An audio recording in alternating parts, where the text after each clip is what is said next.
चलिए दोस्तों, आज हम सुनेंगे पंचतंत्र की कहानियाँ, साधु और चूहे की कहानी। कहानी को आगे सुनने से पहले चैनल को सब्सक्राइब कर दो। चलिए सुनते चूहे और साधु की कहानी। बहुत समय पहले की बात है। एक गांव में एक साधु मंदिर में रहा करता था। उनकी दिनचर्या रोजाना प्रभु की भक्ति कराना और आने जाने वाले लोगों को धर्म का उपदेश देना थी।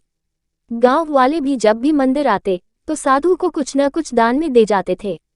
इसलिए साधु को भोजन और वस्त्र की कोई कमी नहीं होती थी।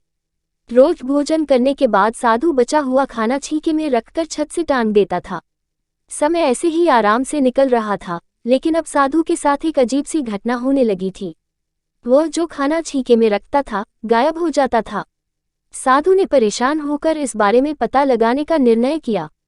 उसने रात को दरवाजे के पीछे से छिपकर देखा कि एक छोटा सा चूहा उसका भोजन निकाल कर ले जाता है। दूसरे दिन उन्होंने छीके को और ऊपर कर दिया ताकि चूहा उस तक न पहुंच सके, लेकिन यह उपाय भी काम नहीं आया। उन्होंने देखा कि चूहा और ऊंची छलांग लगाकर छीके पर चढ़ जाता और भोजन निकाल लेता था। अब साधु चूहे से परेशान रहने लगा था। एक दिन उस मंदिर में एक भिक्षुक आया। उसने साधु को परेशान देखा और उसकी परेशानी का कारण पूछा तो साधु ने भिक्षुक को पूरा किस्सा सुना दिया। भिक्षुक ने साधु से कहा कि सबसे पहले यह पता लगाना चाहिए कि चूहे में इतना ऊंचा उछलने की शक्ति कहाँ से आती है।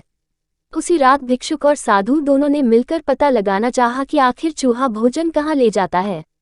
दोनों ने चुपके से चूहे का पीछा किया और देखा कि मंदिर के पीछे चूहे ने अपना बिल बनाया हुआ है।